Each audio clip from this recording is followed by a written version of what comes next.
Olá, seja muito bem-vindo, seja muito bem-vinda. Vamos, nesta apresentação, falar sobre o tema Relações dos Espíritos após a morte. Vamos usar como referência o Livro dos Espíritos, livro 2, capítulo 6.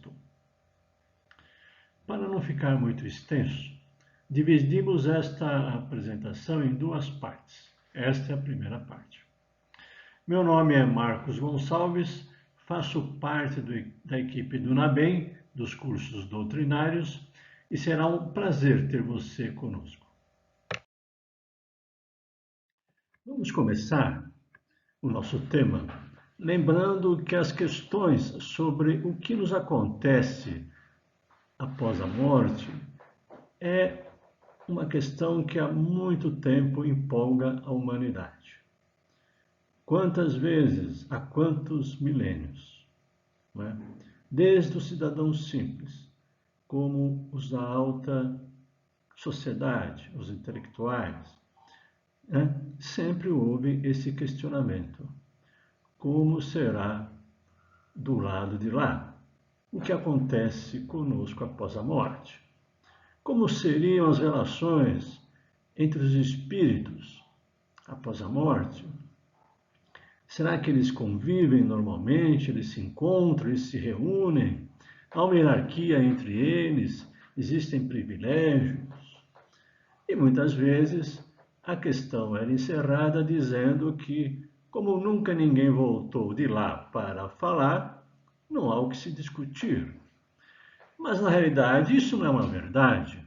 Os espíritos, sim, voltaram para nos explicar. E no Livro dos Espíritos e na doutrina espírita, nós temos vasta explicação e esclarecimento sobre o lado de lá. Vamos ver isso então?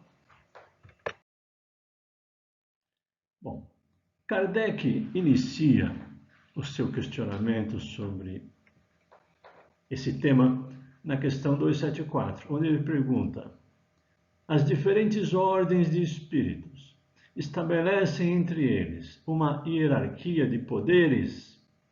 Existe entre eles subordinação e autoridade? Os espíritos responderam: sim, muito grande.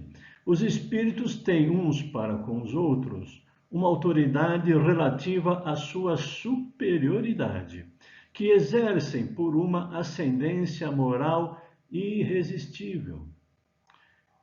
Mas Kardec pergunta ainda mais: os espíritos inferiores podem escapar da autoridade dos superiores? E os espíritos respondem de forma bem concreta: eu disse, irresistível. Vemos, portanto, conforme os espíritos responderam, que os espíritos superiores têm grande autoridade moral sobre os espíritos inferiores. Estes não conseguem resistir. Vemos exemplos disso nos livros da codificação de Kardec, nos livros de André Luiz, de Emmanuel, enfim, tantos outros. Nós lá vemos situações onde o espírito inferior é contido, ou tem a sua ação limitada, ou ainda é orientado ou influenciado pelo espírito superior. Portanto, basta a irradiação do pensamento superior para criar essa ascendência moral dita irresistível. Já nos planos inferiores, também há hierarquia entre os espíritos, só que lá o constrangimento não é doce, nem moral. É feito pela força e pelo medo, como aliás aqui na Terra. Na sequência, Kardec pergunta se aquele que foi grande, poderoso, rico, famoso aqui na Terra, se ele teria alguma supremacia no mundo dos espíritos. E os espíritos respondem que não. Não sabes que os espíritos são de diferentes ordens, segundo os seus méritos? Pois bem, o maior da terra pode estar na última classe entre os espíritos, enquanto o seu servidor estará na primeira. Compreendes isso? Jesus não disse Quem se humilhar será exaltado, e quem se exaltar será humilhado? Bem, amigos, vemos com a resposta que a supremacia no plano espiritual virá sempre do mérito que existe no espírito. Se ele foi bom, se foi caridoso, se foi honesto, sincero, fraterno, humilde, ele será grande no plano espiritual. É isso que faz alguém grande. Como exemplo, nós temos grandes espíritos que descem aqui na Terra em missões especiais e escolhem viver em ambientes simples, humildes. Vivem no anonimato. Nós aqui não damos nada por eles, mas quando eles retornam ao plano espiritual, voltam ao esplendor de que tinham saído. Também há aqueles que, em fase final de resgates, optam por uma vida humilde e cheia de obstáculos e injustiças.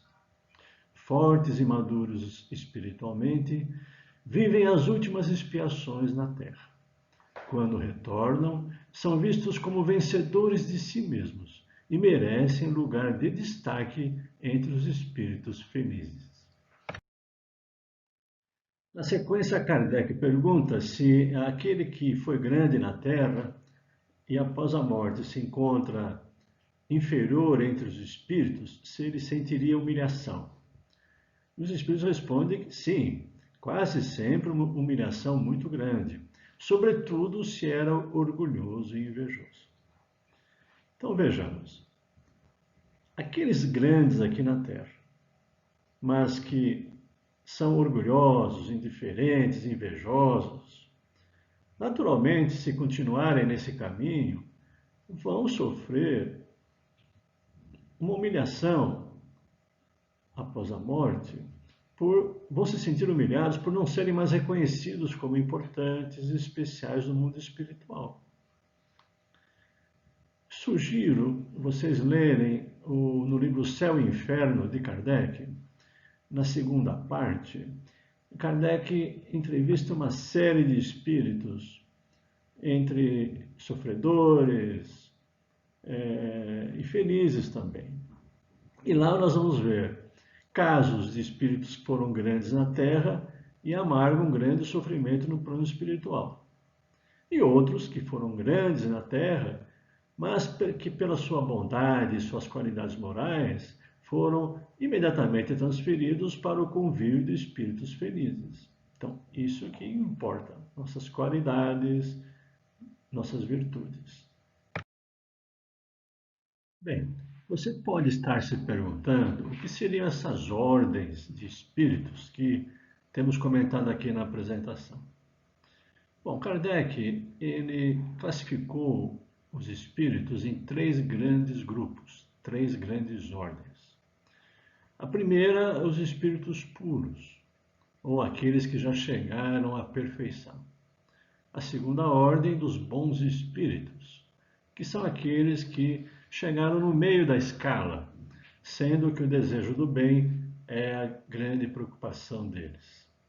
E a terceira ordem, dos espíritos imperfeitos, esta que estamos aqui quase todos nós, são aqueles que estão na base da escala, que se caracterizam mais pela ignorância, o desejo do mal e todas as más paixões que retardam o desenvolvimento do espírito. Bem, se você quiser saber mais sobre as ordens, ou você pode consultar o Livro dos Espíritos, da questão 97 a 113, ou então também ver o tema Escala Espírita, que também está na plataforma do NABEM, tá bom? Bom, na questão 278, Kardec pergunta se os espíritos de diferentes ordens se misturam uns com os outros. Os espíritos respondem sim e não. Ou seja, eles se veem, mas se distinguem uns dos outros e se afastam ou se aproximam de acordo com os seus sentimentos, como acontece entre vós. Constituem um mundo do qual o vosso dá uma vaga ideia. Os da mesma categoria se reúnem por afinidade e formam grupos ou famílias de espíritos unidos pela simpatia e objetivo a que se propuseram. Os bons, pelo desejo de fazer o bem, e os maus, pelo desejo de fazer o mal, pela vergonha de suas faltas e pela necessidade de se encontrar entre seres semelhantes. É bem isso, né? Kardec, nessa questão, ele até comenta que é exatamente como nas nossas cidades, né? Onde as pessoas de todas as categorias e condições se veem, se encontram, mas não se confundem, né? Na sequência, Kardec pergunta: todos os espíritos têm reciprocamente acesso uns aos outros? Os bons vão a toda parte. E é preciso que seja assim desse modo, para que possam exercer sua influência sobre os maus. As regiões habitadas pelos bons são interditadas aos espíritos imperfeitos, a fim de que não as perturbem com as suas más paixões. Para entendermos melhor as duas questões anteriores, precisamos falar das esferas espirituais. O que seria isso? Tomando como base a nossa Terra, Terra física, Terra material, podemos ver nessa figura, né, várias esferas ao redor da Terra concêntricas, né, que podemos representar como a Terra espiritual, as esferas espirituais da Terra. Quanto mais próximo da esfera física, né, mais inferior é a esfera espiritual. Quanto mais distante, mais sublime, mais elevada. Assim, nós vivemos em regiões de acordo com o nosso nível evolutivo, né? São as esferas espirituais que separam os espíritos de acordo com a maturidade, a elevação e o merecimento dos mesmos. A gente vive na esfera mais adequada ao nosso padrão vibratório. E vivemos juntos com aqueles que se afinam com esse padrão.